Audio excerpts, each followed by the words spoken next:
بسم اللہ الرحمن الرحیم الحمد للہ الملک الحق المبین المتصاغر لعظمتہ جبابرۃ الطاغین المتخاضع لکبریائہ عطاۃ المتمردین المعترف بربوبیتہ سائر الخلق اجمعین والصلاۃ والسلام والتحیۃ والاکرام علی اشرف النبیین وخاتم المرسلین سیدنا و مولانا ابی القاسم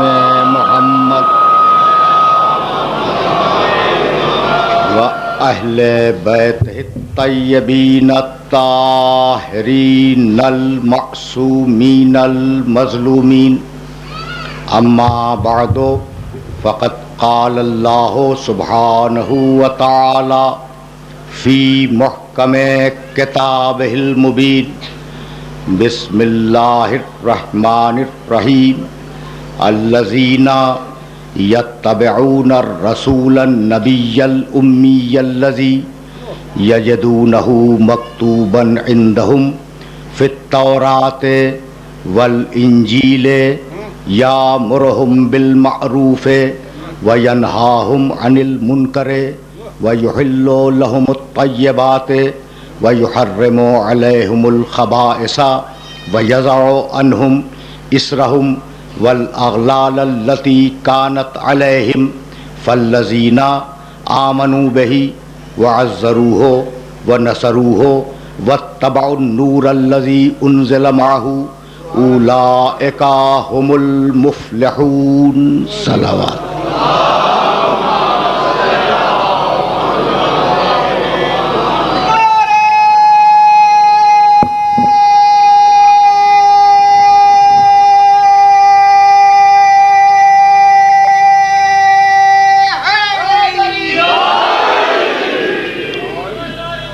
عزیزان محترم، اس گفتگو کے لیے میں نے سرنامہ کلام میں سورہ اعراف کی ایک آیت کی تلاوت کا شرف حاصل کیا۔ سورہ اعراف قرآن مجید کا 7واں سورہ ہے، اور وہ آیت جس کی تلاوت کا شرف حاصل کیا گیا اس کا نشان 157 ہے۔ اس آیہ مبارکہ میں پروردگار عالم نے 3 موضوعات پر گفتگو فرمائی۔ پہلا موضوع اپنے حبیب کا تعارف کرایا، دوسرا موضوع کہ ہم نے اس آخری نبی کو بھیجا کیوں، اور تیسرا موضوع کہ ہم تمہیں کن شرطوں پر جنت عطا کریں گے۔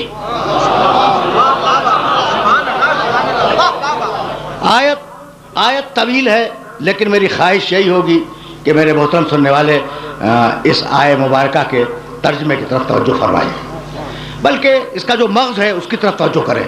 الذین یتبعون الرسول النبی الامی، وہ لوگ جو پیروی کرتے ہیں اس رسول کی، اس نبی کی، اس امی کی۔ الذی یجدونہ مکتوبا عندہم فی التوراۃ والانجیل، یہ وہ نبی ہے کہ جس کا تذکرہ پانے والے قیامت تک توریت و انجیل میں پاتے رہیں گے۔ یہ رسول ہے، یہ نبی ہے، یہ امی ہے، اور اس کا تذکرہ پانے والے قیامت تک توریت و انجیل میں پاتے رہیں گے۔ ہم نے اسے بھیجا کیوں؟ یامرہم بالمعروف۔ اچھا بھائی، رسول کے معنی یہ 3 لفظ ہے نا، رسول ہے، نبی ہے، امی ہے۔ رسول کے معنی اللہ کا پیغام پہنچانے والا، نبی کے معنی اللہ سے پیغام لینے والا۔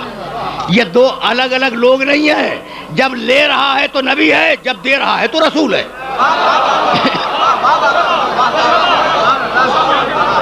ٹھیک ہے نا؟ ذرا آرام سے سنتے جانا۔ اچھا، تو رسول کے معنی پیغام پہنچانے والا، نبی کے معنی پیغام اللہ سے لینے والا، امی کے معنی جسے نہ لکھنا ہے نہ پڑھنا ہے. بھائی یہی تو ترجمہ کیا ہے مفسرین نے، مترجمین نے. امی کے معنی جسے نہ لکھنا ہے نہ پڑھنا ہے. نعوذ باللہ من ذالک. کیا بھول گئے کہ پہلی وحی ہے بسم اللہ الرحمن الرحیم، اقرا بسم ربک الذی خلق، خلق الانسان من علق، اقرا وربک الاکرم الذی علم بالقلم علم الانسان ما لم یعلم. حبیب پڑھ، اپنے رب کے نام سے پڑھ جس نے خلق کیا، انسان کو جمے ہوئے خون سے خلق کیا. اقرا حبیب پڑھ، وربک الاکرم تمہارا رب بہت کریم ہے حبیب پڑھو. الذی علم بالقلم جس نے قلم سے لکھنا سکھلایا.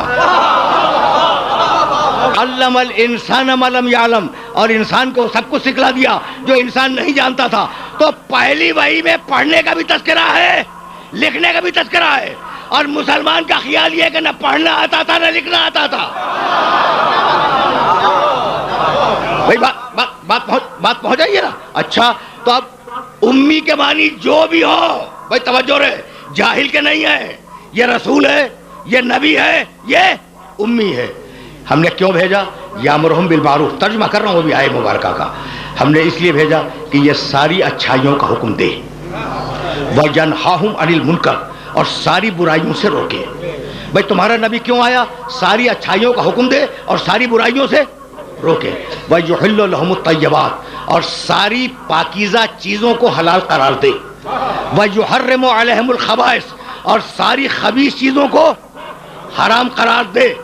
وَيَضَعُ عَنْهُمْ إِصْرَهُمْ وَالْأَغْلَالَ الَّتِي كَانَتْ عَلَيْهِمْ اور ہم نے اس نبی کو اس لیے بھیجا کہ تم نے جو رواج بنائے ہیں، تم نے جو رسمیں بنائی ہیں، تم نے جو دستور اور قانون بنائے ہیں، انہیں وہ توڑ دے اور اللہ کے قانون کو دنیا میں رائج کرے. تو ساری اچھائیاں جانتا ہے جبھی تو حلال کرے گا، ساری برائیاں جانتا ہے جبھی تو حرام کرے گا، سارے طیبات جانتا ہے جن کی حلت کا حکم دے گا، ساری خبیث چیزیں جانتا ہے جن کو حرام کرے گا، سارے قانون جانتا ہے جنہیں توڑے گا، اللہ کے قانون کو جانتا ہے جسے نافذ کرے گا. تو اتنی ساری باتیں جانتا ہے اور پھر کہہ رہے ہو کہ نہ پڑھنا آتا تھا نہ لکھنا آتا تھا. عجیب بات. بھائی سننا اور بہت آرام سے میرے ساتھ چلتے رہنا. اچھا تو پہلے حصے میں تعارف کرایا، دوسرے حصے میں یہ بتلایا کہ کیوں بھیجا، اور اب تیسرے حصے میں یہ آواز دی کہ ہم تمہیں کن شرطوں پہ جنت دیں گے. فالذین آمنوا بہ میرے حبیب پہ ایمان لاؤ میں تمہیں جنت دوں گا. میرے حبیب پر ایمان لاؤ میں تمہیں جنت دوں گا. اچھا تو مالک کے سارے ایمان لانے والے ہیں تیرے حبیب پر، دے دے جنت کا نہیں. اب دوسری شرط سنو. پہلی شرط فالذین آمنوا بہ میرے محمد پہ ایمان لاؤ تمہیں جنت دوں گا. دوسری شرط عزرو ہو اس کی عزت بھی کرو. بھئی یہ کیا بات ہو گئی کہ اس پر ایمان لاؤ اور اس کی عزت بھی کرو. میں اپنے اس محترم مجمع سے پوچھنا چاہ رہا ہوں کہ یہ ایمان ہے رسول پر؟ سب کہیں گے کہ ہے. تو کیا دل میں عزت نہیں ہے؟ بھئی دل میں عزت تو ہے، تو جس پر ایمان ہوگا اس کی عزت تو خود ہوگی. یہ الگ سے کہنے کی کیا ضرورت تھی کہ ایمان بھی لاؤ عزت بھی کرو؟ تو قرآن کچھ ایسے ایمان لانے والے دیکھ رہا تھا جن کا کلمہ زبان پہ رکا ہوا ہوگا، دل میں محمد کی عزت نہیں ہوگی. ختم الانبیاء رحمت للعالمین بآواز بلند نعرہ سلوات.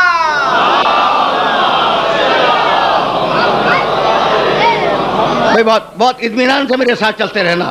اور جس مرحلہ فکر تک تمہیں لے جانا ہے وہ مرحلہ فکر ابھی بہت دور ہے. تو پہلی شرط جنت میں جانے کی ایمان لاؤ، دوسری شرط میرے نبی کی عزت کرو. پروردگار ایمان بھی رکھتے ہیں عزت بھی کرتے ہیں. اب تو جنت دے دے کہا نہیں. اب تیسری شرط سنو، وَنَصَرُوهُ اور اس کی مدد بھی کرنا. پہنچ رہی ہے بات؟ اچھا تو اب ایمان رکھتے ہیں رسول پر، اس کی عزت کرتے ہیں اور وعدہ کرتے ہیں کہ وہ جب پکارے گا ہم لبیک کہیں گے، اس کی مدد کریں گے. اب دے دے جنت کا نہیں. اب آخری شرط سنو، وَاتَّبَعُوا النُّورَ الَّذِي أُنزِلَ مَعَهُ اس نور کی بھی پیروی کرو محمد کے علاوہ اس نور کی بھی پیروی کرو جو نبی کے ساتھ ساتھ دنیا میں آیا ہے. سمجھ رہے ہو بھائی؟ بات پہنچ رہی ہے میرے محترم سننے والوں تک؟ اچھا، تو اب مقام ختم نبوت سے اسی مقام سے آگے بڑھنا ہے مجھے. یہ رسول ہے، یہ نبی ہے، 2 لفظوں پر رکوں گا، اس سے زیادہ زحمت نہیں دوں گا. لیکن بہت دنوں کے بعد آیا ہوں، پہلے کچھ 6-7 سال پہلے آیا تھا، تو جی چاہتا. دیکھو اصل میں مسئلہ یہ ہے کہ کلمہ اگر حلق سے نیچے اتر گیا ہوتا تو مقام رسالت پر اختلافات نہ ہوتے.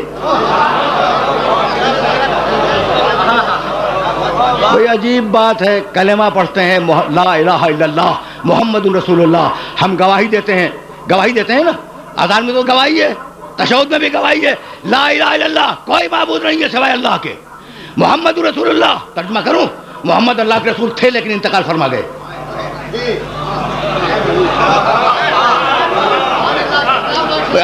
عجیب بتاؤ.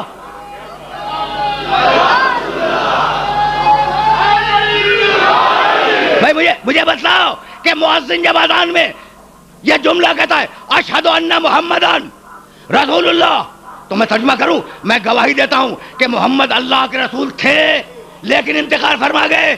کیا دنیا کا کوئی انسان اس ترجمے کو صحیح قرار دے گا؟ بھائی سارا مجمع کہہ رہا نہیں. اچھا تو صحیح ترجمہ کیا ہے؟ میں گواہی دیتا ہوں کہ محمد اللہ کے رسول ہیں، تو زبان سے کہہ رہا ہے محمد رسول ہیں اور دل میں عقیدہ ہے کہ رسول تھے.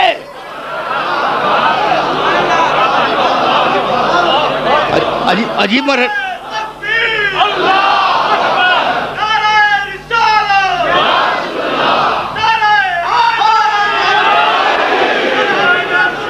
پہنچ رہی ہے بات؟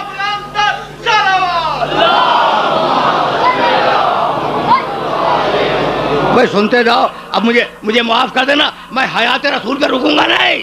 یعنی مؤذن زبان سے کہہ رہا ہے اشہد ان محمدن رسول اللہ، میں گواہی دیتا ہوں کہ محمد اللہ کے رسول ہیں، ٹھیک ہے نا، اور دل میں عقیدہ کیا ہے؟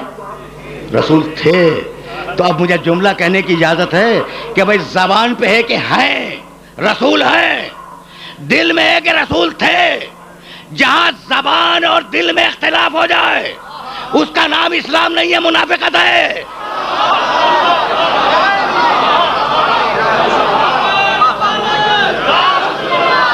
بھائی بات پہنچ رہی ہے نا؟ اچھا تو اب مجھے اس مقام پہ رکنا نہیں ہے، لیکن اب جملہ تو میں کہوں گا. 2 لفظ یہ آیت رہے، یہ رسول ہے، یہ نبی ہے. رسول جو پیغام دے، نبی جو اللہ سے پیغام لے. رکے رہنا اس مقام پر. کیا ساری دنیا میں جتنے بھی انسان ہیں سب نبی ہیں؟ نہیں نا. ساری انسانیت میں سے کتنے اٹھائے ہیں نبی بنانے کے لیے؟ 1,24,000، اس سے زیادہ نہیں ہے. اچھا کیا سارے نبی رسول بنا دیے؟ کہا نہیں، پیغام دینے کے لیے 313 رسول. تو 1 لاکھ ساری دنیا سے اٹھائے 1,24,000، 1,24,000 نبیوں میں سے اٹھائے 313 رسول. اچھا اب 5 ہیں اولو العزم جو صاحب شریعت ہیں. تو کیا 313 جتنے تھے وہ سب اولو العزم بنا دیے؟ نہیں، ان میں سے 5 اٹھائے، نوح علیہ السلام، ابراہیم علیہ السلام، موسیٰ علیہ السلام، عیسیٰ علیہ السلام اور ہمارے نبی. ٹھیک، یہ 5. اچھا ان 5 کو کیا پانچوں کو ختم النبیین بنا دیا؟ نہیں، ان میں سے ایک کو اٹھایا اور اسے بنایا ختم النبیین. تو ساری دنیا میں سے اٹھائے 1,24,000 نبی، نبیوں میں سے منتخب کیے 313 رسول، 313 رسولوں میں سے منتخب کیے 5 اولو العزم، اور 5 اولو العزموں میں سے اللہ نے منتخب کیا 1 خاتم النبیین. تو اب مجھے جملہ کہنے کی اجازت دو کہ انسان یہ نہیں کہہ سکتے کہ ہم نبی جیسے، اور نبی یہ نہیں کہہ سکتے کہ ہم رسول جیسے، اور رسول یہ نہیں کہہ سکتے کہ ہم اولو العزم جیسے، اور اولو العزم یہ نہیں کہہ سکتے کہ ہم خاتم النبیین جیسے. تو جب اولو العزم رسول خاتم النبیین جیسے نہ بن سکے تو عرب کا بدو میرے محمد جیسا کیسے بن جائے گا؟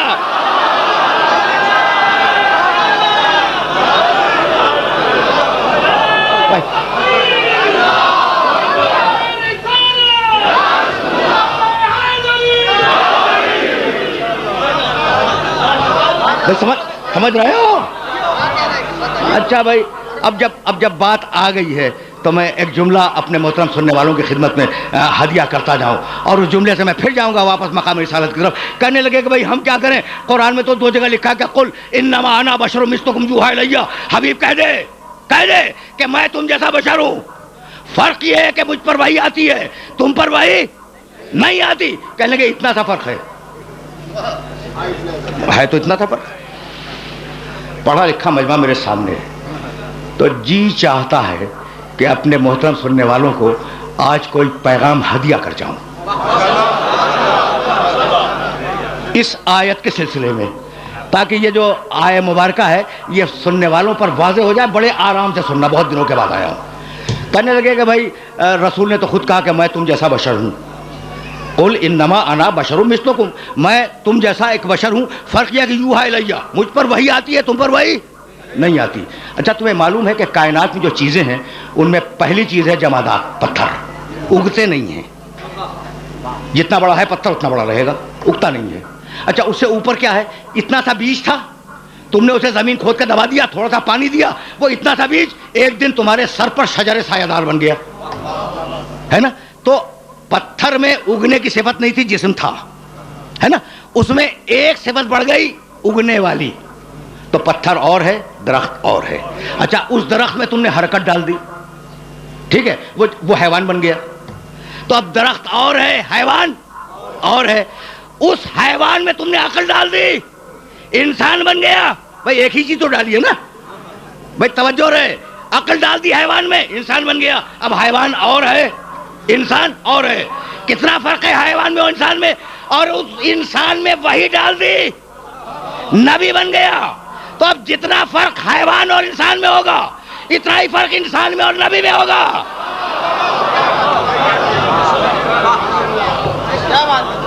سمجھ رہے؟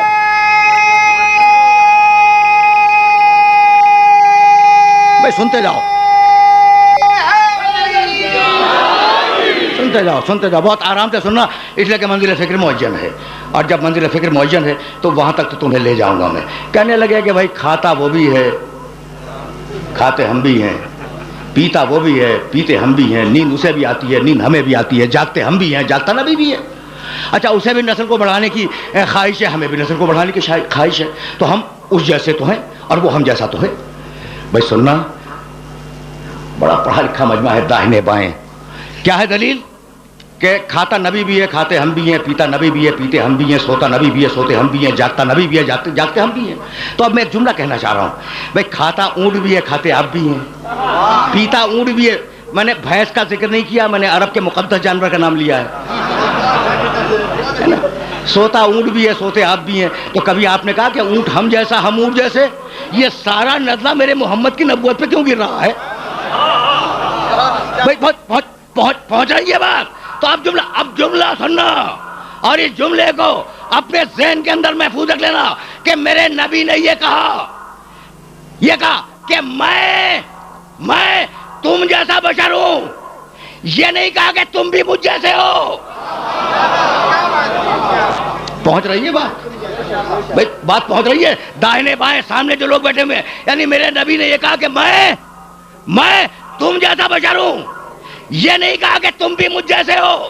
اور اگر پوری تاریخ میں کہیں کہا تو کل ایک کو کہا، کندھے پہ ہاتھ رکھ کے کہنے لگے لحموں کا لحمی یا علی، دموں کا دمی یا علی، عظموں کا عظمی یا علی، نفسوں کا نفسی یا علی، روحوں کا روح یا علی، یا علی انت منی وانا منک. اے علی میں تجھ جیسا، تو مجھ جیسا.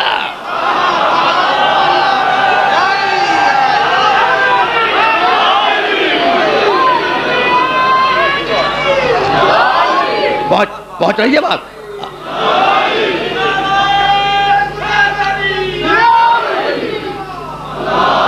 ذرا رک کے سنتے جانا خدا کی قسم. اس لیے کہ میں پھر واپس جاؤں گا مقام ختم نبوت کی طرف. لیکن اب ایک جملہ آ گیا ہے. میں کنٹروورشل روایات پڑھنے کا عادی نہیں ہوں کہ کوئی لکھے کوئی نہ لکھے.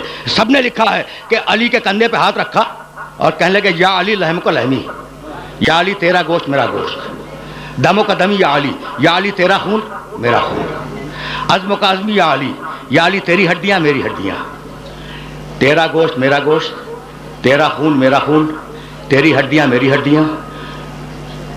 نفس کا نفس یا علی تیرا نفس میرا نفس، روح کا روح یا علی تیری روح میری روح، مثل کا مثل یا علی تیری مثال میری مثال۔ پھر سننا ایک مرتبہ اس روایت کو، لحم کا لحمی یا علی، دم کا دمی یا علی، عزم کا عزمی یا علی، نفس کا نفسی یا علی، روح کا روحی یا علی، مثل کا مثلی یا علی۔ سن لیا تم نے؟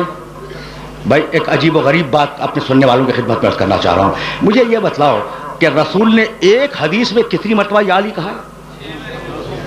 گنی ہوئی ہے نا، لحم کا لحمی یا علی، دم کا دمی یا علی، عزم کا عزمی یا علی، نفس کا نفسی یا علی، روح کا روحی یا علی، مثل کا مثلی یا علی۔ تو میں نے آج مسلمان سے یہ پوچھا کہ تم جو مسواک استعمال کرتے ہو کیوں؟ کہنے لگا پیارے نبی کی سنت تھی، اور تھی بھائی، تھی، کوئی شک نہیں۔ میں نے کہا یہ قبضے کے برابر ریش، کہا پیارے نبی کی سنت تھی، اور خدا کی قسم تھی۔ یہ اٹنگا پاجامہ یہ کیوں؟ کہا پیارے نبی کی سنت تھی اور تھی۔ بھائی یہ زلفیں پیارے نبی کی سنت تھی اور تھی۔ کتنا اچھا ہے آج کا مسلمان، خدا اس مسلمان کو توفیق دے سنت رسول پہ عمل کرنے کی۔ کتنا اچھا ہے مسلمان کہ نبی جو 1,500 سال پہلے کر گئے، آج وہ اس کی حفاظت کر رہا ہے۔ سنت نبی کا محافظ ہے مسلمان۔ اس مسلمان سے میں یہ کہتا ہوں کہ میرے نبی نے ایک حدیث میں 6 مرتبہ یا علی کہا، تو مولا مان کے نہ صحیح، سنت رسول مان کے 1 مرتبہ تو یا علی کہہ دے۔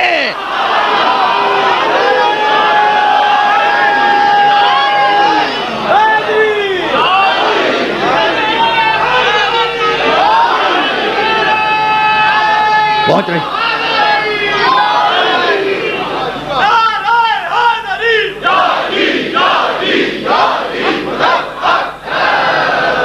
بھائی، رکے رہنا، خدا کی قسم رکے رہنا۔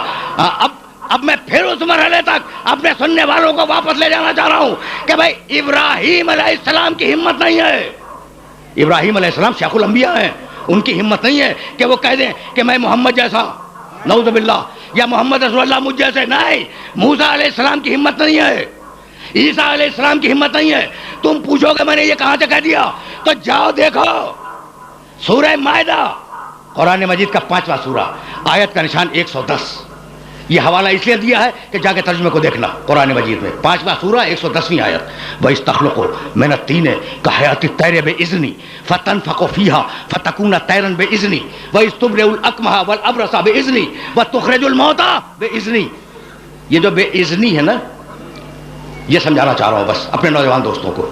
عیسیٰ اللہ کہہ رہا ہے اس وقت کو یاد کرو جب تم گیلی مٹی اٹھا کر پرندے کی مورت بناتے تھے میرے اذن اور میری اجازت سے۔ سن لیا نا تم نے؟ اذن کے معنی معلوم ہے، اجازت۔ تو عیسیٰ اس وقت کو یاد کرو جب تم اذن لے کر گیلی مٹی اٹھاتے تھے پھر پرندہ بناتے تھے، فَتَنْفَخُ فِيهَا فَتَكُونَ طَيْرًا بِإِذْنِي۔ عیسیٰ اس وقت کو یاد کرو جب تم اس میں پھونک مارتے تھے اور وہ میرے اذن سے اڑ جاتا تھا۔ وَإِسْتُبْرِئُ الْأَكْمَحَ وَالْأَبْرَصَ بِإِذْنِي۔ عیسیٰ تم مبروس کو اور جذامی کو اچھا کیا کرتے تھے میرے اذن اور میری اجازت سے۔ وَتُخْرِجُ الْمَوْتَىٰ بِإِذْنِي۔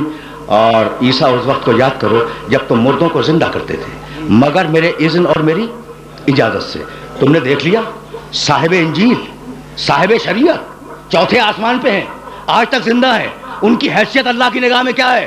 عیسیٰ پہلے اذن مانگو پھر مٹی اٹھاؤ، اذن مانگو پرندہ بناؤ، پھونک مارو میرے اذن سے، پرندہ اڑے میرے اذن سے، جذامی کو اچھا کرو پہلے مجھ سے اذن مانگو، مبروس کو اچھا کرو لیکن پہلے مجھ سے اذن مانگو، مردے کو زندہ کرو مگر پہلے مجھ سے اذن مانگو۔ یعنی عیسیٰ کو قدم قدم پہ اذن مانگنے کی ضرورت ہے۔ اور اب میرا نبی سورہ احزاب 33واں سورہ قرآن مجید کا، یا ایھا النبی انا ارسلناک شاہدا ومبشرا ونذیرا وداعیا الی اللہ باذنہ وسراجا منیرا۔ حبیب ہم نے تجھے نبی بنایا، تجھے رسول بنایا، تجھے گواہی دینے والا بنایا، تجھے خوشخبری سنانے والا بنایا، وداعیا الی اللہ باذنہ، اور تجھے پورا اذن دے کر دنیا میں بھیج دیا۔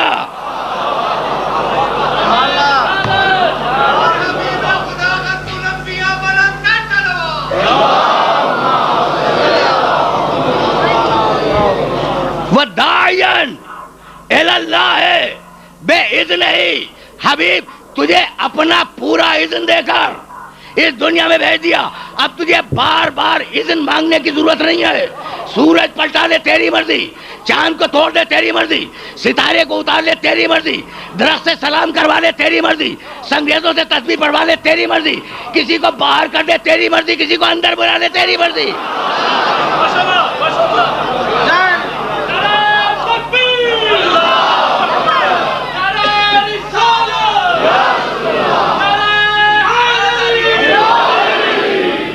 بھائی رکے رہنا, یہ ہے مقام ختم نبوت. اور یہاں روکوں گا اپنے سارے سننے والوں کو ایک آیت میں میرے نبی کے 7 عہدے. یا ایھا النبی, بھائی رک جاؤ اس مرحلے پر, اور اس مرحلے پر رک کر اس آیت مبارکہ کو پھر سنو. یا ایھا النبی انا ارسلناک شاہدا ومبشرا ونذیرا وداعیا الی اللہ باذنہ وسراجا منیرا.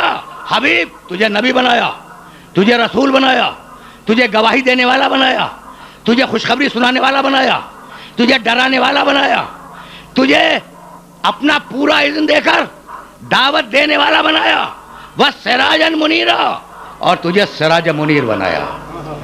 سراج کے معنی چراغ, منیر کے معنی روشن. یہی ہے نا, میرے بزرگ گردن ہلا رہے ہیں کہ سراج کے معنی چراغ اور منیر کے معنی روشن. قسم کھا رہا ہوں ممبر سے, مجھے بھی عربی آتی ہے اور ٹھیک عربی آتی ہے, بہت ٹھیک آتی ہے. منیر کے معنی کسی زبان میں روشن کے نہیں ہے. جاؤ چیلنج دے رہا ہوں, منیر ہے باب انارہ سے, روشن کے لیے عربی میں لفظ جو ہے وہ بتاؤں, منور. منور یعنی روشن, منیر کے معنی روشن نہیں ہے. تو اب تم مجھ سے پوچھنے کا حق رکھتے ہو نا پھر منیر کے معنی کیا ہے. منیر کے معنی ہے نور بانٹنے والا, نور دینے والا. تو حبیب ہم نے تجھے نور دینے والا چراغ بنایا. جو نور بانٹ رہا ہو کیا خود نور نہیں ہوگا؟ عجیب لوگ ہیں, عجیب لوگ ہیں. تو میرا نبی, تمہارا نبی کیا ہے؟ سراجن منیرا, اللہ کا نور بانٹنے والا چراغ. بھائی کمال ہو گیا. قرآن مجید نے کہا کہ اللہ کے 2 چراغ. سورج کے لیے کہا سراجن وہاجا, شعلے پھینکنے والا چراغ, اور میرے نبی کے لیے کہا سراجن منیرا, نور بانٹنے والا چراغ. اب رک جاؤ, میرا نبی ہے کون؟ میرا محمد رسول اللہ کون ہے؟ اللہ کا چراغ. ٹھیک ہے نا, چراغ ہے. اچھا بھائی عجیب بات ہے, اور اس بات کو یاد رکھنا. یہ بچہ بیٹھا ہے سامنے, میں نے کہا بھائی یہ کون ہے؟ کہنے لگا فلاں صاحب کا چشم و چراغ ہے. یہ ہوتا ہے, چھوٹا بچہ کدھر بھی بیٹھا ہوا ہے. میں نے پوچھا یہ بچہ کون ہے؟ کہنے لگا فلاں صاحب کا چشم و چراغ ہے. اچھا تو چراغ کہتے ہیں بیٹے کو, اور محمد رسول اللہ ہے اللہ کا چراغ. بھائی ایک مرحلہ آ گیا ہے, تو اس مرحلے پر تو میں روکوں گا, ذرا اس طریقے سے سنو جس طریقے سے بول رہا ہوں. چراغ کہتے ہیں بیٹے کو, اور محمد رسول اللہ ہے اللہ کا چراغ. اور اللہ کا انہیں لم یلد ولم یولد, نہ وہ کسی کا بیٹا نہ وہ کسی اور کا بیٹا. ٹھیک ہے نا, نہ اس سے کوئی اولاد نہ وہ کسی کی اولاد, لم یلد ولم یولد. ٹھیک, تو اب کہنا کیا چاہ رہا ہے پروردگار؟ ارے بھائی چراغ تو سمجھ گئے نا, بڑا مشہور مصرع ہے, اس گھر کو آگ لگ گئی گھر کے چراغ سے. تو کہتے تو ہیں, یہ جملہ یاد رکھنا میرا, اور کبھی کبھی اس طریقے سے بھی قرآن کو سمجھنے کی کوشش کرنا. کہتے تو ہیں بیٹے کو چراغ, اور اللہ نے کہا کہ محمد رسول اللہ میرا چراغ ہے. تو اب اگر برداشت کر سکو تو میرے جملے کو برداشت کر لینا. یعنی اللہ کہنا یہ چاہتا ہے کہ بھائی میں ہوں لم یلد, میں ہوں لم یولد, بیٹے کا تو کوئی امکان ہی نہیں ہے. لیکن اگر میرا کوئی بیٹا ہوتا تو عیسیٰ نہ ہوتا, یہ محمد ہوتا. سمجھ رہے ہو بات کو؟ اگر میرا کوئی بیٹا ہوتا تو عیسیٰ نہ ہوتے, یہ میرا محمد ہوتا. اگر میری بات نہیں مانو گے تو قرآن کی تو بات مانو گے نا. سورہ زخرف میں جا کے دیکھ لینا, قل ان کان للرحمن ولد فانا اول العابدین. حبیب کہہ دے کہ اگر رحمان کا کوئی بیٹا ہوتا تو کیا میرے علاوہ ہوتا؟ پہنچ گئی بات, پوری طرح پہنچ گئی بات. اگر پوری طرح بات پہنچ گئی ہو تو مجھے اجازت دو کہ میں ایک جملہ کہہ کے اسی مقام سے آگے بڑھ جاؤں. اچھا تو رسول اللہ ہے اللہ کا چراغ. چراغ کہتے ہیں بیٹے کو, اور اللہ وہ جو لم یلد ولم یولد، یعنی محبوبیت کے اس کمال پہ ہے میرا نبی کہ اگر بیٹا ہوتا تو کوئی اور نہ ہوتا، محمد ہوتا. طے ہو گئی بات. اچھا بتاؤ میرا نبی پیدا کہاں ہوا؟ مکے میں، سب کو معلوم ہے. اچھا بھائی مکے میں بڑے محلے تھے، 5-7 محلے تھے اس وقت. کس محلے میں پیدا ہوا؟ محلے بنی ہاشم میں. اچھا محلے بنی ہاشم میں 65 گھر تھے بنی ہاشم کے، کس گھر میں پیدا ہوا؟ بڑا آسان جواب ہے، باپ کے گھر میں. تحقیق سے عرض کر رہا ہوں کہ حضرت عبداللہ کا، پیغمبر اکرم کے والد، ان کا کوئی مکان مکے میں نہیں تھا. اچھا تو اور آسان جواب ہے کہ اپنے دادا عبد المطلب کے گھر میں پیدا ہوئے، ان کے گھر میں بھی نہیں پیدا ہوئے. جاؤ دیکھو تمہارے شہر لاہور کی چھپی ہوئی سیرت المصطفیٰ، اس کی پہلی جلد میں دیکھنا پیغمبر پیدا ہوئے ہیں ابو طالب کے گھر میں. کہاں پیدا ہوئے؟ پیغمبر پیدا ہوئے ہیں ابو طالب کے گھر میں. تو اب مجھے جملہ کہنے کی اجازت ہے کہ وہ جو کائنات کا سب سے بڑا مسلمان تھا اور جو آیا تھا مسلمان بنانے کے لیے، اس کو پیدا کرنے کے لیے کسی مسلمان کا گھر بھی نہ ملا.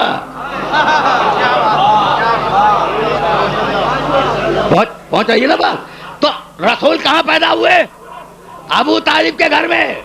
اب جملے کو ذہن میں رکھنا، اب جملہ بدل رہا ہوں، یعنی خدا کا چراغ جلا ابو طالب کے گھر میں تو پروردگار ہو جائے گا ابو طالب کا احسان. کہا نہیں یہ احسان نہیں ہونے دوں گا، میرا چراغ جلے گا ابو طالب کے گھر میں اور ابو طالب کا چراغ جلے گا میرے گھر میں.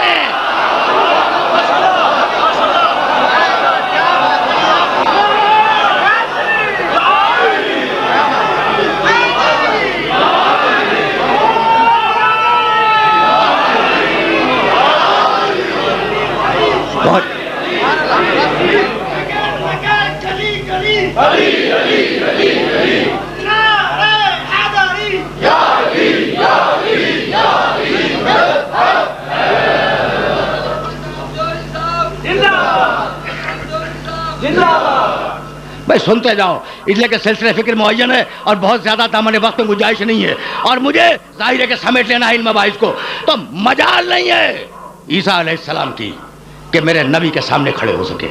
اچھا بھائی میں تمہارے سامنے آیتیں دونوں رکھ دی، ایک عیسیٰ علیہ السلام کی آیت، دوسری پیغمبر اکرم کی شان کی آیت، اور اب آواز دی سورہ طٰہٰ 20واں سورہ قرآن مجید کا. جاؤ دیکھنا ان آیات کو. اذهب الى فرعون انه طغى قال رب اشرح لي صدري ويسر لي امري واحلل عقدة من لساني يفقهوا قولي واجعل لي وزيرا من اهلي هارون اخي. موسیٰ جاؤ فرعون کے دربار میں جاؤ. موسیٰ فرعون نے بڑی سرکشی اختیار کی ہے، حکم ہو رہا ہے اللہ کا موسیٰ علیہ السلام کو کہ جاؤ فرعون کے دربار میں جاؤ. اس نے بڑی سرکشی اختیار کی ہے. قال رب اشرح لي صدری، موسیٰ نے دعا مانگی مالک میرے سینے کو کھول دے، ویسر لی امری میرے کام کو آسان بنا دے، واحلل عقدۃ من لسانی یفقہوا قولی میری زبان کی گتھیوں کو کھول دے تاکہ لوگ میری بات سمجھ سکیں، واجعل لی وزیرا من اہلی اور پروردگار بنا دے میرے لیے ایک وزیر میرے خاندان سے، نام ہارون، اس کا نام ہارون ہے، اخی وہ میرا بھائی ہے. سن لیا تم نے ایک ایک لفظ کا ترجمہ سن لیا بھائی، سننا خدا کی قسم. اور یہ جملہ ذہن میں رکھنا، پھر سننا. یہ جو نوجوان دوست بڑی توجہ سے سن رہے ہیں انہیں متوجہ کر رہا ہوں. اذهب الى فرعون انه طغى، موسیٰ جاؤ فرعون کے دربار میں، فرعون نے بڑی سرکشی اختیار کی ہے. قال موسیٰ نے کہا، قال موسیٰ نے کہا، موسیٰ نے دعا مانگی. قال کے معنی ہے دعا مانگی. ٹھیک کیا مانگی درمیان سے چھوڑ رہا ہوں. وجعل بنا دے لی میرے لیے وزیرن ایک وزیر من اہلی میرے خاندان سے، نام ہارون، رشتہ اخی وہ میرا بھائی ہے. بہت پڑھا لکھا مجمع میرے سامنے ہے، ایک ایک لفظ الگ الگ سمجھ میں آ گیا. وجعل بنا دے لی میرے لیے وزیرن ایک وزیر من اہلی میرے خاندان سے، نام اس کا ہارون، رشتہ وہ میرا بھائی ہے. تو میں ہاتھ جوڑ کے کہوں کہ موسیٰ نام لے رہے ہو، رشتہ بتلا رہے ہو، اس کی اہلیت کا اعلان کر رہے ہو اور اللہ سے کہہ رہے ہو کہ اسے میرا وزیر بنا دے، تو خود کیوں نہیں بنا لیتے؟ بھائی ٹھیک ہے نا بھائی، موسیٰ خود کیوں نہیں بھائی کہہ رہے ہو کہ ہارون اس کا نام ہے، یہ میرا بھائی ہے، یہ میرے خاندان سے ہے، یہ اہل ہے میری وزارت کا، مالک تو اسے وزیر بنا دے. ٹھیک ہے نا، خود بنا لو. کہا کہ نہیں میں سفارش تو کر سکتا ہوں اپنا وزیر خود نہیں بنا سکتا تو جو حق معصوم نبی کو اللہ نے نہیں دیا وہ حق آپ کو کس نے دے دیا؟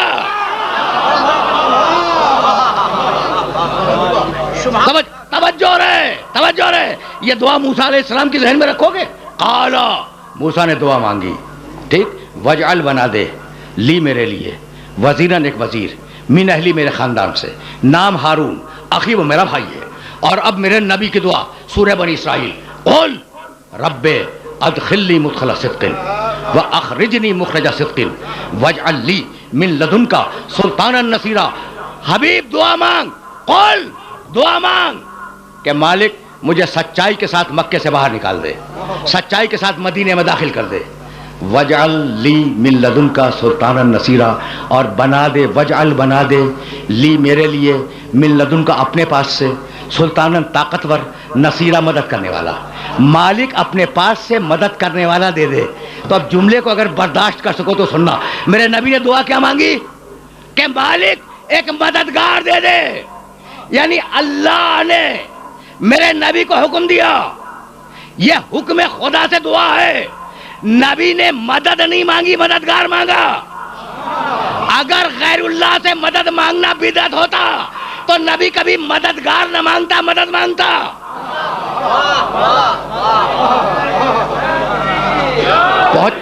پہنچ رہی ہے بات میرے محترم سننے والوں تک؟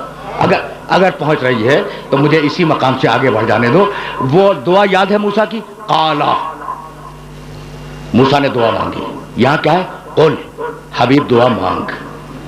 قالا اور قل کا فرق سمجھ میں آیا؟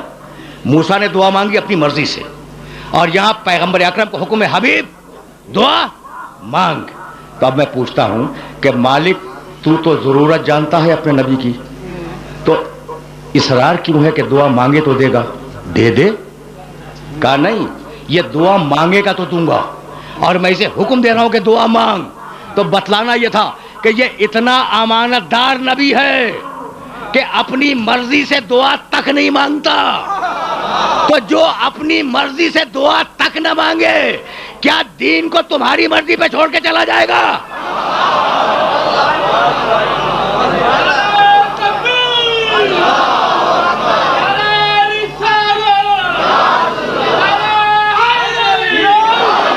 سنتے چلو, اس لیے کہ بڑے نازک مرحلے پر اپنے سننے والوں کو لے کے آ گیا. حبیب دعا مانگ. اچھا, تو اب وہ دعا کیا ہے؟ وجعل بنا دے, دے دے من لدنک اپنے پاس سے سلطانن طاقتور, نصیرا مدد کرنے والا. مالک اپنے پاس سے مدد کرنے والا دے دے. تم سے بہتر کون سمجھے گا؟ اور اگر یہ بات میں واضح کر سکا تو میں سمجھوں گا کہ میری آج کی محنت سوالت ہو گئی. موسیٰ نے کیا مانگا تھا؟ وجعل لی وزیرن من اہلی, مالک مجھے ایک وزیر دے دے میرے خاندان سے. اور رسول اللہ نے کیا مانگا؟ وجعل لی من لدنک, مالک مجھے مدد کرنے والا دے دے اپنے پاس سے. بھئی کچھ فرق واضح ہو رہا ہے. موسیٰ کا وزیر آئے گا موسیٰ کے خاندان سے, اور محمد کا وزیر آئے گا اس کے پاس سے. بھائی میں اپنی طرف سے نہیں کہہ رہا ہوں, دونوں آیتیں تمہارے سامنے. وجعل لی وزیرا من اہلی, موسیٰ نے دعا مانگی مالک میرا وزیر دے میرے خاندان سے, اور محمد نے دعا مانگی وجعل لی من لدنک, مالک مجھے وزیر دے اپنے پاس سے. تو موسیٰ کا وزیر موسیٰ کے خاندان سے آئے, محمد کا وزیر اللہ کے پاس سے آئے. اب سمجھ میں آیا کہ محمد کے وزیر کو اللہ نے اپنے گھر میں کیوں پیدا کروایا. بس میں نے اپنے سننے والوں کو زحمت دی, اور اب سلسلہ فکر اسی مقام سے آگے بڑھ جائے گا. بھائی سننا بہت زیادہ دامن وقت میں گنجائش نہیں ہے, لیکن میں چاہ رہا تھا کہ مقام رسالت پر رک کر کچھ پیغام دیتا ہوا آگے بڑھ جاؤں. اب اس سے زیادہ زحمتیں سماعت نہیں دوں گا. تو نصیر کے معنی نصرت کرنے والا, مدد کرنے والا. بھائی توجہات مقبول رہیں. نصیر ہجرت سے پہلے کی آیت ہے. جب نصیر آ گیا, جب مدد کرنے والا آ گیا, جب حکم ہوا حبیب ہجرت کر جا اور مدد کرنے والے کو بستر پہ سونے کا حکم دے دے. سبحان اللہ سبحان اللہ. بھائی رک کے سننا, اس لیے کہ اب بہت زیادہ وقت نہیں ہے, لیکن جہاں لے آیا ہوں وہاں تمہیں جملہ تو ہدیہ کروں گا. مدد کرنے والا آ گیا, ٹھیک ہے نا, اللہ کے پاس سے آیا ہے. یعنی محمد رسول اللہ کی مدد کرنے والا سپاہی اللہ کے پاس سے آیا ہے. ٹھیک ہے نا. اب عجیب و غریب مرحلہ فکر ہے کہ جنگ احد میں جب جنگ گھمسان کی ہو رہی تھی اور حضرت ابو دجانہ رضی اللہ تعالیٰ عنہ کی تلوار ٹوٹ گئی تھی، بڑی بڑی مشہور بات ہے، تو ٹوٹی ہوئی تلوار لے کے آئے کہ یا رسول اللہ میری تلوار ٹوٹ گئی. گھمسان کر رہا ہے، گھمسان کی جنگ ہو رہی ہے، اور حضرت ابو دجانہ رضی اللہ تعالیٰ عنہ بڑے دلیر صحابی تھے. وہ جنگ لڑتے لڑتے کفار کے مجمع میں گھس گئے اور تلوار ٹکرائی، تلوار ٹوٹ گئی. دوڑتے ہوئے رسول کی خدمت میں، یا رسول اللہ میری تلوار ٹوٹ گئی. رسول نے دیکھا تلوار ٹوٹ گئی، ناقے پہ سوار تھے، نیچے کی طرف نگاہ کی، دیکھا کھجور کی ایک ٹہنی پڑی ہے. رسول جھکے کھجور کی ٹہنی اٹھائی، حضرت ابو دجانہ کے ہاتھ میں دی، کہا جاؤ جنگ کرو. ان کے ہاتھ میں وہ ٹہنی آئی، تلوار بنی، وہ گئے اور جنگ شروع کی. بھائی رکے رہو، خدا کی قسم رکے رہو، اس لیے کہ اب زیادہ زحمت سماعت نہیں ہے، لیکن جان لے آیا ہوں، وہاں یہ جملہ سنتے جانا. اچھا تو حضرت ابو دجانہ رضی اللہ تعالیٰ عنہ کھجور کی ٹہنی لے گئے، میرے نبی نے دی، اور وہ ان کے ہاتھ میں تلوار بنی اور انہوں نے جا کے جنگ کی. سیر الصحابہ میں یہ واقعہ موجود ہے. ابھی وہ جنگ کر ہی رہے تھے کہ ایک مرتبہ علی آئے ٹوٹی ہوئی تلوار لیے، یا رسول اللہ میری تلوار ٹوٹ گئی. اب میں ہاتھ جوڑ کے کہوں یا رسول اللہ نیچے دیکھیے، ایک کھجور کی ٹہنی اٹھا کے دے دیجیے. ایک کھجور کی ٹہنی اٹھا کے علی کے ہاتھ میں بھی دے دیجیے. رسول خاموش ہے. علی نے دوسری مرتبہ کہا آگے بڑھ کے، یا رسول اللہ میری تلوار ٹوٹ گئی. رسول سر جھکائے خاموش بیٹھے ہوئے اپنے ناقے کے اوپر. تیسری مرتبہ اور آگے بڑھے علی، کہنے لگے یا رسول اللہ میری تلوار ٹوٹ گئی. اتنے میں وہ فرشتہ چیختا ہوا آیا تلوار لے کر، لا فتح الا علی، لا فتح الا علی، لا سیف الا ذوالفقار. یا رسول اللہ یہ ذوالفقار اپنے بھائی کو دے دے. اب میں سوچتا رہا کہ رسول نے ذوالفقار کا انتظار کیوں کیا. اٹھاتے ایک کھجور کی ٹہنی دے دیتے علی کے ہاتھ میں. کہا نہیں نہیں، اس کو ٹہنی نہیں دوں گا، سپاہی ادھر سے آیا ہے تب کا اثر بھی ادھر سے آئے گا.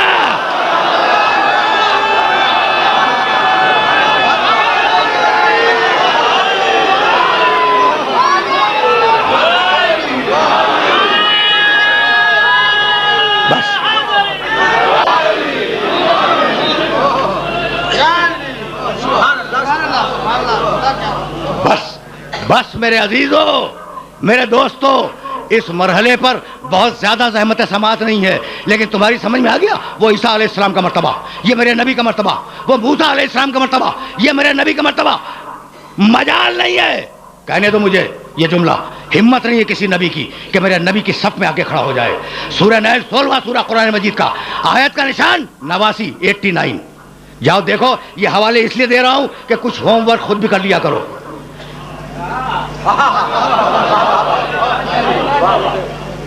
نہ میرے ترجمے پہ اعتبار کرو، نہ میری بات پہ اعتبار کرو، لیکن جو حوالہ دے رہا ہوں اسے جا کے دیکھو کہ کیا قرآن مجید میں ایسا ہی ہے. وَيَوْمَ 16واں سورہ آیت کا نشان 89، میرے نبی کا مقام. اور اب اس سے زیادہ زحمت نہیں دوں گا. وَيَوْمَ نَبْعَثُ فِي كُلِّ أُمَّةٍ شَهِيدًا عَلَيْهِمْ مِنْ أَنفُسِهِمْ وَجِئْنَا بِكَ شَهِيدًا عَلَى هَؤُلَاءِ وَنَزَّلْنَا عَلَيْكَ الْكِتَابَ تِبْيَانًا لِكُلِّ شَيْءٍ وَهُدًى وَرَحْمَةً وَبُشْرَى لِلْمُسْلِمِينَ. حبیب یوم نبعث فی کل امت شہیدا علیہم من انفسہم، حبیب قیامت کا دن ہر نبی کو اس کی قوم پہ گواہ بنائیں گے. دیکھنا ذرا مقام محمد عربی، قیامت کے دن ہر نبی کو اس کی قوم کا گواہ بنائیں گے. وَجِئْنَا بِكَ شَهِيدًا عَلَى هَؤُلَاءِ، اور ان سارے نبیوں پر تجھے گواہ بنائیں گے. سن لیا تم نے، قیامت کے دن ہر نبی کو اس کی قوم پہ گواہ بنائیں گے اور ان سارے نبیوں پر تجھے گواہ بنائیں گے. وَنَزَّلْنَا عَلَيْكَ الْكِتَابَ تِبْيَانًا لِكُلِّ شَيْءٍ. رک جاؤ، اب اس سے زیادہ زحمت سماعت نہیں ہے. یہ جو ٹکڑا پیش کر رہا ہوں نا آیہ مبارکہ کا، اسے ذہن میں رکھنا اور ترجمہ جا کے دیکھ لینا قرآن مجید میں. نَزَّلْنَا عَلَيْكَ الْكِتَابَ، حبیب ہم نے اس کتاب کو تیرے اوپر نازل کیا. تِبْيَانًا لِكُلِّ شَيْءٍ، اس کتاب میں ہر شے کا بیان ہے، ہر شے کا بیان اس کتاب میں ہے. وَہُدًى، یہ کتاب ہدایت ہے. رحمتاً، یہ کتاب رحمت ہے. بشرا، یہ کتاب خوشخبری ہے. کس کے لیے رحمت ہے؟ للمسلمین، مسلمانوں کے لیے. بس میرے عزیزوں، میرے دوستوں، جہاں لے آیا ہوں مقام محمد پر، وہاں رک کے جملہ سننا، اور یہاں گفتگو کو مقام ختم نبوت پر روک دوں گا. لیکن یہ جملہ رائے گاہ نہ جانے پائے. 4 صفتیں ہیں قرآن کی اس ایک آیت میں. تبیانا لکل شے، اس کتاب میں ہر شے کا کھلا بیان ہے. پہلی صفت. ہدن، یہ کتاب مسلمانوں کے لیے ہدایت ہے. رحمتن، یہ کتاب مسلمانوں کے لیے رحمت ہے. بشرا، یہ کتاب مسلمانوں کے لیے خوشخبری ہے. 4 صفتیں ہیں نا. اب ان 4 صفتوں کو سامنے رکھ کر میں چلا قرآن مجید کی طرف کہ دیکھوں کہ میرے نبی کے اوصاف کیا ہیں. میں سننا میرے نبی کے لیے آواز دی. علمک ما لم تکن تعلم، حبیب تجھے ہر شے کا علم دے دیا. تو ہر شے کا بیان قرآن میں، ہر شے کا علم میرے نبی میں. قرآن برابر ہو گیا نبی کے، نبی برابر ہو گئے قرآن کے. ایک صفتیں برابر ہو گئے. دوسری صفت ہدن، یہ قرآن ہدایت ہے. تو انکا لتہدی الی صراط مستقیم، تو صراط مستقیم کی طرف ہدایت کرنے والا ہے. قرآن ہدایت، تو ہدایت کرنے والا. دوسری صفت میں برابر ہو گئے دونوں. تیسری صفت قرآن کی کیا ہے؟ رحمتن، یہ قرآن رحمت ہے. حبیب تو وما ارسلناک الا رحمتن للعالمین، قرآن رحمت، محمد رسول اللہ رحمت. تیسری صفت میں برابر ہو گئے. یہ کتاب کیا ہے؟ بشرا، خوشخبری ہے. ابھی آیت پڑھ کے گیا ہوں، یا ایھا النبی انا ارسلناک شاہدن و مبشرا، حبیب تو خوشخبری سنانے والا ہے. قرآن خوشخبری، محمد خوشخبری سنانے والے. ٹھیک ہے نا. تو 4 صفتوں میں میرا نبی قرآن کے برابر ہے یا نہیں؟ بھائی یہی لانا تھا تمہیں. بس میرے عزیزوں، میرے دوستوں، اب زحمت نہیں ہے، یہی لانا تھا. سارا بیان قرآن میں، سارا علم نبی میں. ایک صفت میں برابر ہو گئے. قرآن ہدایت، نبی ہدایت کرنے والا، دوسری صفت میں برابر ہو گئے. قرآن رحمت، نبی رحمت، تیسری صفت میں برابر ہو گئے. قرآن خوشخبری، نبی خوشخبری سنانے والا، چوتھی صفت میں دونوں برابر ہو گئے. تو ایسا لگتا ہے کہ قرآن اور نبی 2 الگ الگ چیزیں نہیں ہیں، ایک چیز ہے جس کے نام 2 ہیں. یعنی میں کہنا یہ چاہ رہا ہوں کہ علم الہی جب لفظوں میں آیا تو قرآن کہلایا، جب نور میں آیا تو محمد کہلایا. ٹھیک ہے نا. اب رک جاؤ، اب فیصلہ تم سے کرواؤں گا. دور تک میرے محترم سننے والے کھڑے ہوئے ہیں، بھائی انہیں بھی انوالو کر رہا ہوں. اب فیصلہ تم سے کرواؤں گا. جیسا قرآن ویسا نبی، اور جیسا نبی ویسا قرآن. رک جاؤ، یہی تم سے فیصلہ کروانا ہے. جیسا قرآن ہے ویسا نبی ہے، جیسا نبی ہے ویسا قرآن ہے. اگر قرآن لا رہے تو میرا محمد لا رہے، اور اگر قرآن بے عیب تو میرا نبی بے عیب. طے ہو گئی بات. پھر سننا، جیسا قرآن ویسا میرا نبی. اگر قرآن لا عیب ہے، میرا نبی لا عیب ہے. اگر قرآن بے عیب ہے، میرا نبی بے عیب ہے. اب میں جملہ کہوں اور اس جملے کو برداشت کرو گے؟ میں اگر ممبر سے قرآن کی غلطیاں نکالنے لگوں تو تم کتنی دیر مجھے ممبر پہ برداشت کرو گے؟ مجھے کافر بنا کے مجمع سے باہر نکال دو گے. تو میں اگر قرآن میں غلطیاں تلاش کروں تو تم مجھے کافر بنا کے مجمع سے باہر نکال دو. اور ملا اگر میرے نبی میں غلطیاں تلاش کرے تو اسے شیخ الحدیث بنا کے بٹھائے رکھو.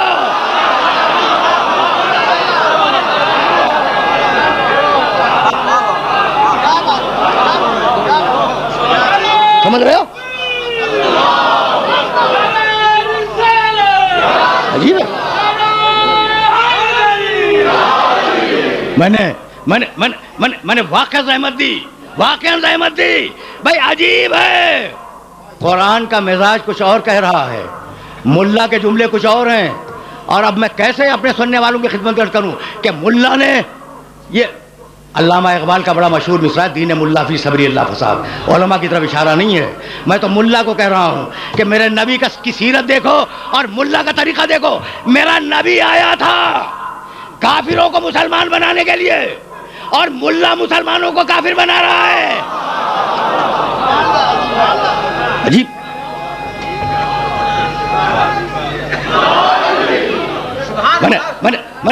میں نے زحمت دی نا، تو اب میں روک رہا ہوں. جیسا قرآن ویسا میرا نبی، اور جیسا میرا نبی ویسا قرآن. دونوں برابر ہیں یا نہیں ہیں؟ اچھا، اب اگر میں اپنی بات کو خود رد کر دوں تو پھر اسے بھی مان لینا. نہیں، قرآن اور نبی برابر نہیں ہے. اب تم پوچھو گے نا یہ کیا ہو گیا، اب تک تو یہ ثابت کر رہے تھے کہ قرآن و نبی برابر ہیں، اور ابھی کہہ رہے ہیں قرآن و نبی برابر نہیں. بھائی اگر میں دلیل نہ دے سکا تو میری بات نہ ماننا، اور اگر میں دلیل دے دوں تو بس میری بات مانو، اور یہی گفتگو کا آخری مرحلہ ہے. اب تک میں کہہ رہا تھا قرآن و نبی برابر ہیں، اور اب میرا دعویٰ ہے کہ اللہ اگر اپنے نبی کو اپنے ہی قرآن سے بڑا کر دے تو میں کیا کروں؟ اپنے نبی کو اپنے ہی قرآن سے بڑا کر دے تو میں کیا کروں؟ کوئی نئی آیت نہیں پڑھوں گا، دونوں پرانی آیتیں جو بھی پڑھ کے گیا ہوں انہیں تمہارے سامنے پیش کر دوں گا. وَنَزَّلْنَا عَلَيْكَ الْكِتَابَ تِبْيَانًا لِكُلِّ شَيْءٍ وَهُدًى وَرَحْمَةً وَبُشْرَىٰ لِلْمُسْلِمِينَ. قرآن رحمت ہے للمسلمین، قرآن رحمت ہے للمسلمین، اور میرا نبی وما ارسلناک الا رحمتا للعالمین.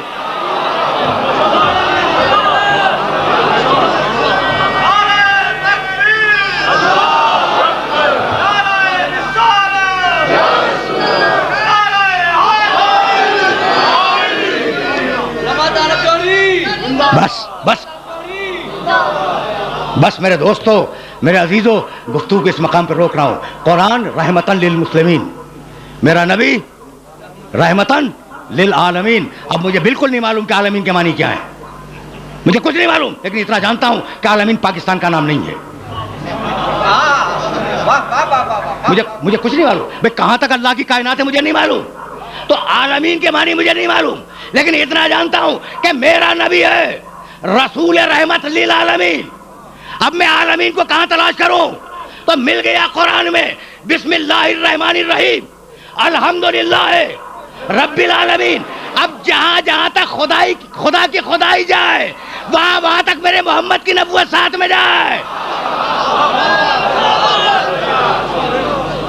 بس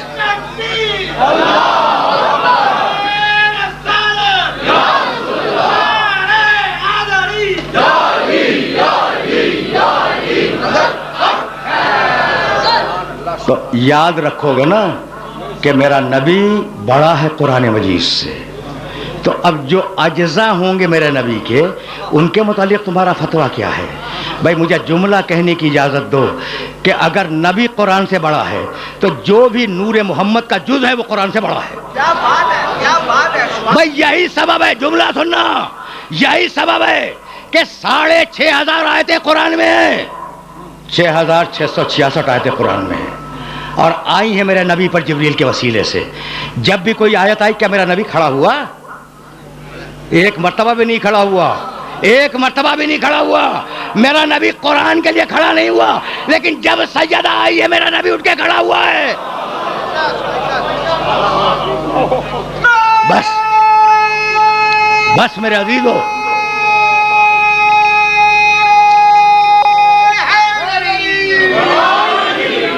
میں نے زحمت دی تو اب ایک جملہ سنو، اور یہ جملہ اس قابل ہے کہ اسے اپنے ذہنوں میں محفوظ رکھ لینا. ابھی میں مصائب تک پہنچا نہیں. شہزادی سمجھ میں آ گئی؟ رسول کی بیٹی، بھائی رسول کی بیٹی. اچھا تو بیٹیاں تو تمہارے گھروں میں بھی ہیں، تمہاری بیٹیاں تمہارے لیے رحمت، میری بیٹی میرے لیے رحمت. بھائی ہے تو یہی، البنات رحمت والبنون نعمت. پیغمبر اکرم کا فرمان ہے کہ بیٹیاں رحمت ہیں، ہے نا؟ تو اگر تمہارے گھر میں بیٹی ہے تو تمہارے لیے رحمت ہے، میرے گھر میں اگر بیٹی ہے تو میرے لیے رحمت ہے. طے ہو گئی بات؟ ہر باپ کے لیے اس کی بیٹی رحمت ہے. اب میرا جملہ اگر برداشت کر سکو تو برداشت کرنا. محمد رسول اللہ اس انسان کا نام ہے جو عالمین کے لیے رحمت ہو جائے، جو عالمین کے لیے رحمت ہو اس کا نام ہے محمد، اور جو محمد کے لیے رحمت ہو اس کا نام ہے فاطمہ زہرا.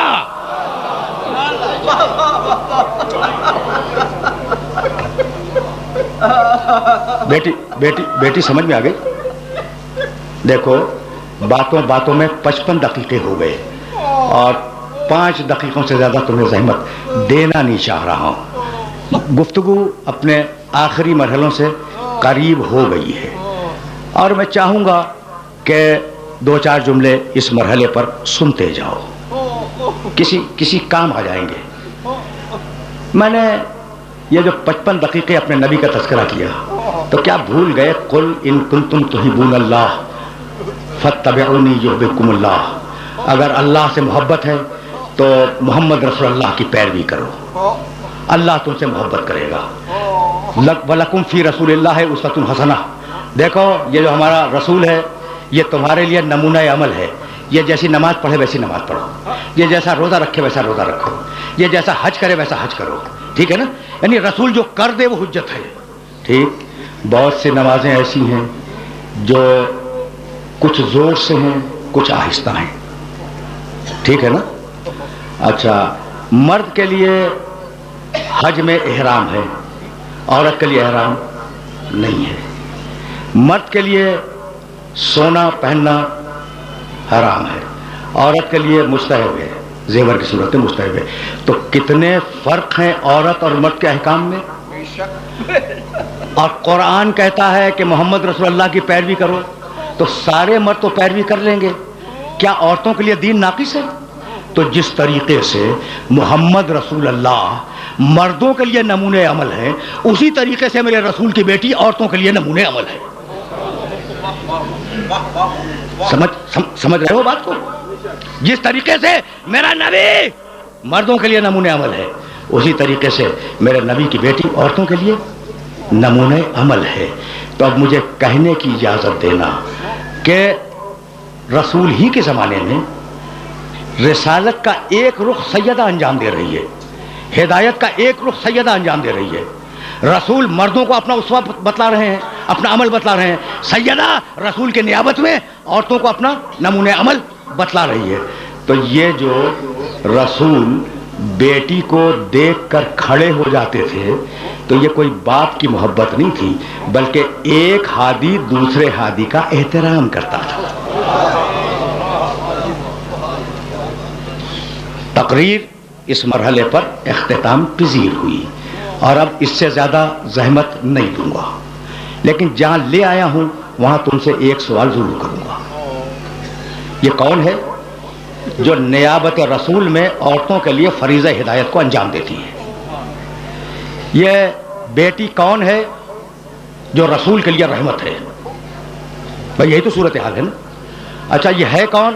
سیدۃ نساء العالمین، عالمین کی عورتوں کے سردار ہے۔ کیا کمال کی بات ہے! میرے نبی نے کیا مستحکم جملہ فرمایا ہے۔ 3 طریقوں سے یہ روایت آئی ہے میرے نبی سے، انہا سیدۃ نساء العالمین، یہ عالمین کی عورتوں کے سردار ہیں۔ انہا سیدۃ نساء الجنہ، یہ جنت کی عورتوں کے سردار ہیں۔ انہا سیدۃ اہل الجنہ، یہ جنت والوں کی سردار ہیں۔ تو وہ بیٹی جو اپنے باپ کے لیے رحمت ہو، جنت کی عورتوں کی سردار ہو، جنت والوں کی ملکہ ہو، رسول جس کو دیکھ کے کھڑے ہو جایا کریں، بتلاؤ کہ رسول کے انتقال کے بعد اس بیٹی پہ ایسی کون سی مصیبت آئی؟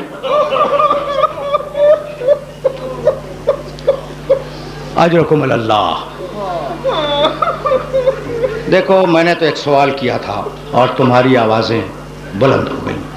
اب زیادہ زحمت سماعت نہیں ہے، میں بہت کم مصائب پڑھنے کا عادی ہوں، انتہائی کم مصائب پڑھتا ہوں، لیکن ایک جملہ سننا۔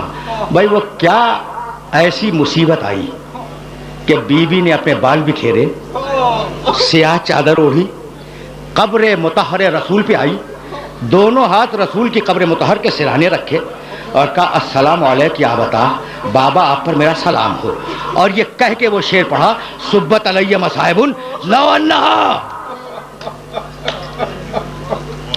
صبت علیہ مصائب لو انہا صبت الایام سرن لیالیا، بابا مجھ پر وہ مصیبتیں پڑی کہ اگر روشن دنوں پہ پڑتی تو وہ تاریک رات میں بدل جاتے۔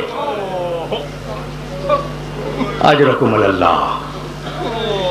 یہ جملہ کہا، آرام سے سن لو، کچھ جملے سن لو۔ یہ جملہ کہا، بیوی اپنے حجرے میں آئی، شکایت کر کے باپ سے اپنے حجرے میں آئی، اور اب بیوی نے اپنے باپ پر گریہ شروع کیا۔ صبح ہے، بیوی اپنے باپ پہ رو رہی ہے، دوپہر ہے گریہ کر رہی ہے، شام ہے گریہ کر رہی ہے۔ ایک دن بیوی اپنے مسند سے ٹیک لگائے ہوئے لیٹی تھی، اتنے میں علی آئے، بنت رسول آپ پر میرا سلام ہو، اور بنت رسول سننا بھائی مدینے والوں نے آپ کو سلام کہا ہے اور کہا ہے کہ آپ اپنے رونے کے لیے کوئی وقت معین کر لیں، اس لیے کہ آپ کے رونے سے ہمارے کاروبار دنیاوی میں خلل پڑتا ہے۔ فتنفست السعداء، شہزادی نے ایک ٹھنڈی سانس لی اور کہا ابو الحسن مدینے والوں سے کہہ دیں کہ ان کے رسول کی بیٹی انہیں زیادہ دن پریشان نہیں کرے گی۔ ابو الحسن کہہ دیں کہ ان کے رسول کی بیٹی انہیں زیادہ دن پریشان نہیں کرے گی۔ ابو الحسن یہ پیغام تو تھا مدینے والوں کے لیے، اور آپ سے ایک خواہش یہ ہے کہ آپ میرے لیے جنت البقیع میں ایک حجرہ بنا دیں جس میں میں اپنے بچوں کو لے کر جایا کروں اور اپنے بابا پہ گریا کروں۔ علی نے اپنے ہاتھوں سے جنت البقیع میں ایک حجرہ بنایا۔ بی بی کا، جس کا نام بیت الحزن ہے، بی بی کا یہ دستور تھا کہ صبح سویرے اپنے بچوں کو لے کر اس حجرے میں تشریف لے جاتی، حسن، حسین، زینب، ام کلثوم۔ دوپہر تک بیٹھ کر اپنے بابا پہ گریا کرتی، دوپہر میں اپنے بچوں کو لے کے آتی، کھانا کھلاتی، حوائج ضروری سے فارغ کرتی، اس کے بعد پھر بچوں کو لے کے جاتی، شام کو پھر واپسی ہوتی۔ دن گزرے، ہفتے گزرے، مہینے گزر گئے۔ اب جملہ سننا، ایک دن بی بی اپنے بچوں کے ساتھ گھر میں داخل ہو رہی تھی اور علی گھر سے باہر جا رہے تھے۔ ایک مرتبہ علی کی نگاہ پڑی شہزادی کے چہرے پر، کہنے لگے کہ بنت رسول، جس دن سے آپ کے بابا کا انتقال ہوا ہے اس دن سے میں نے آپ کے چہرے پر خوشی نہیں دیکھی، یہ آج آپ کے چہرے پر خوشی کے آثار کیسے ہیں؟ بی بی نے ٹھنڈی سانس لی اور کہا ابو الحسن کیا پوچھتے ہو، روتے روتے مجھے نیند آ گئی تھی، میرا بابا میرے خواب میں آیا، اس نے مجھے اپنے سینے سے لگایا، میرے سر پہ ہاتھ پھیرا اور کہا کہ بیٹی تیری مصیبتوں کے دن اب ختم ہو گئے۔ تو ابو الحسن یہ جو تم چہرے پہ خوشی دیکھ رہے ہو یہ میرے بابا سے ملنے کی خوشی ہے۔ آرام آرام سے کچھ جملے سن لو، میں ظاہر ہے کہ طویل مصائب نہیں پڑھا کرتا، لیکن جب بات آ گئی ہے تو جی چاہتا ہے کہ دو جملے شہزادی کے سلسلے میں عرض کروں اور تم سے اجازت لے لوں۔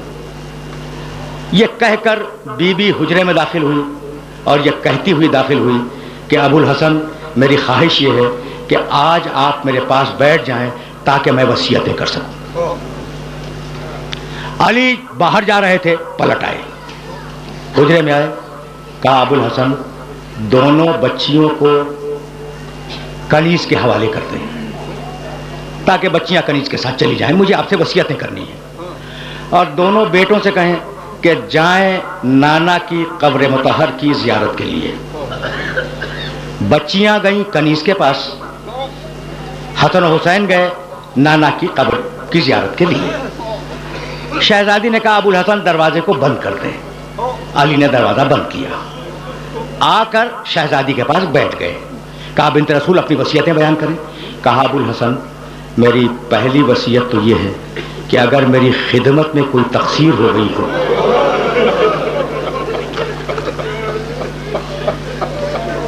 اجرکم اللہ۔ دیکھو تم نے گریہ کیا اور میری مجلس تمام ہو گئی۔ ابو الحسن اگر میری خدمت میں کوئی تقصیر ہو گئی ہو تو آپ قیامت کے دن کوئی مواخذہ نہ کیجیے گا، یہی معاف کر دیں۔ کہا نہیں بی بی تم سے آج تک کوئی تقصیر نہیں ہوئی۔ کہا ابو الحسن میری دوسری وصیت یہ ہے کہ میرے مرنے کے بعد میرے چھوٹے چھوٹے بچے یتیم ہوں گے، اگر ان سے کوئی لغزش ہو جائے تو ان سے ڈانٹ کے بات نہ کیجیے گا۔ علی کانپنے لگے، کہا بنت رسول تمہارے بچے صاحبان تطہیر ہیں، ان سے کسی غلطی کا امکان نہیں ہے۔ کہا ابو الحسن میری تیسری وصیت یہ ہے کہ میرا جنازہ رات کی تاریکی میں اٹھایا جائے اور میرے دشمنوں کو میرے جنازے میں شرکت کی اجازت نہ دی جائے۔ اور ابو الحسن میری چوتھی اور آخری وصیت یہ ہے کہ میرے دفن کرنے کے بعد مجھے بھول نہ جانا، کبھی کبھی میری قبر پر سلام کے لیے آتے رہنا۔ اجرکم اللہ۔ صدائیں بلند ہو گئیں اور اب ظاہر ہے کہ میں تقریر کو اپنے پلے پہ لے آیا. اب اس سے زیادہ زحمت سماعت نہیں دوں گا. علی نے وصیتیں قبول کی. ایک مرتبہ علی نے رو کے کہا کہ بنت رسول تمہاری وصیتیں تو میں نے قبول کی، لیکن اب میری بھی کچھ وصیتیں ہیں، انہیں قبول کرو. پہلی وصیت تو یہ ہے کہ میں جب تمہیں بیاہ کے لایا تو میں مفلس تھا، تمہاری خدمت کا حق ادا نہ کر سکا، تو اپنے بابا سے میری شکایت نہ کرنا. میری دوسری وصیت یہ کہ اپنے بابا کو میرا سلام پہنچا دینا اور انہیں بتلا دینا کہ ان کی امت نے میرے ساتھ کیا کیا. اور میری تیسری اور آخری وصیت یہ کہ میں مرنے کے بعد بھی سلام کے لیے آتا رہوں گا، لیکن شرط یہ کہ جب بھی سلام کروں اپنے کانوں سے جواب سلام سنوں. بی بی نے وصیتیں قبول کی. علی و فاطمہ، راوی بیان کرتا ہے، علی و فاطمہ بیٹھے ہوئے گریہ کر رہے تھے کہ اتنے میں زور زور سے دروازہ پیٹنے کی آواز آئی. بس آخری جملہ سننا اور مجھے اجازت دینا. شہزادی نے کہا ابو الحسن دیکھیں کہ یہ دروازے پہ کون آ گیا. علی نے پکار کے پوچھا دروازے کے باہر کون ہے. ایک مرتبہ روتے ہوئے بچوں نے آواز دی کہ بابا ہم آئے ہیں. ایک مرتبہ علی قریب گئے، دروازہ کھولا، دیکھا کہ حسن حسین دروازے پہ کھڑے ہیں اور رو رہے ہیں. کہا بیٹو میں نے تو تمہیں نانا کی قبر کی زیارت کے لیے بھیجا تھا، یہ تم اتنی جلدی کیسے آ گئے؟ تو دونوں بچوں نے رو کے کہا کہ بابا جب ہم نانا کی قبر پہ پہنچے تو ابراہیم خلیل اللہ کی آواز آئی کہ یا رسول اللہ فاطمہ زہرا کے یتیم آ رہے ہیں. تو بابا کیا ہماری اماں دنیا سے گزر گئی؟ اجرکم اللہ، اجرکم اللہ. آپ نے گریہ کیا، تقریر تمام ہو گئی. اب آخری جملہ عرض کر رہا ہوں. علی و فاطمہ نے وصیتیں کی اور اب علی باہر آئے. علی باہر آئے، مسجد میں بیٹھ گئے. شہزادی نے کنیز سے کہا یہ میری تقریر کا آخری جملہ ہے، تم نے گریہ کیا، مجلس تمام ہو گئی. اور تم جانتے ہو کہ میں طویل مصائب نہیں پڑھا کرتا، آج میں نے بہت مصائب پڑھ دیے، فقط آخری جملہ سنو اور مجھے اجازت دے دو. علی مسجد میں آ کے بیٹھ گئے. بی بی نے کنیز سے کہا کہ میں اب حجرے کو بند کر رہی ہوں، جب تک ذکر الہی کی آواز آتی رہے اس وقت تک سمجھنا کہ میں زندہ ہوں، اور جب ذکر الہی کی آواز بند ہو جائے تو جا کر علی کو اطلاع دے دینا. کنیز دروازے کے باہر بیٹھ گئی. ایک مرتبہ ذکر الہی کی آواز بند ہوئی، کنیز دوڑتی ہوئی مسجد میں آئی. ہمت نہیں ہے کہ علی سے کچھ کہہ سکے. ایک مرتبہ کنیز نے سر سے چادر کھینچی اور علی کے قدموں پہ ڈال دی اور کہا مولا انا للہ و انا الیہ راجعون، انا للہ و انا الیہ راجعون. فقط دو جملے. اجرکم اللہ، اجرکم اللہ. تم نے گریہ کیا. مجلس اپنے آخری مرحلے میں داخل ہو گئی. علی آئے، غسل دیا، کفن پہنایا، جنازہ تیار کیا. یہ ہے میری تقریر کا آخری جملہ. جب جنازہ تیار ہو گیا تو ایک مرتبہ آواز دی یا حسن یا حسین یا زینب یا ام کلثوم حلموا الی زیارت امکم. تمہیں کچھ معلوم ہے کہ ان بچوں کی عمریں کیا تھیں؟ حسن 7 سال کے تھے، حسین 6 سال کے تھے، شہزادی زینب 4.5 سال کی تھی، شہزادی ام کلثوم 2.5 سال کی تھی. آواز دی جنازہ تیار کر کے کہ حسن اپنی ماں کا آخری دیدار کرو، حسین اپنی ماں کا آخری دیدار کرو، زینب ام کلثوم اپنی ماں کا آخری دیدار کرو. گھر کی کنیز بیان کرتی ہے کہ 2 بچے دوڑتے ہوئے ماں کے پاس آ گئے. حسن آئے، ام کلثوم آئی اور 2 بچے دروازے پہ کھڑے رہے. حسین کھڑے رہے، شہزادی زینب کھڑی رہی. علی نے آواز دی بچوں تم بھی تو آؤ. حسین نے رو کے کہا کہ بابا ہم اس وقت تک نہیں آئیں گے جب تک اماں ویسے نہ بلائے جیسے مریم نے عیسیٰ کو بلایا تھا. بس یہ سننا تھا کہ فاطمہ زہرا کے بندے کفن ٹوٹ گئے. ایک ہاتھ نے حسین کو بلایا، ایک ہاتھ نے زینب کو بلایا. دونوں بچے آ کر ماں کے سینے سے لپٹ گئے. ایک مرتبہ جبریل نے آواز دی کہ یا علی بچوں کو ماں سے الگ کرو ورنہ کائنات میں زلزلہ آ جائے گا.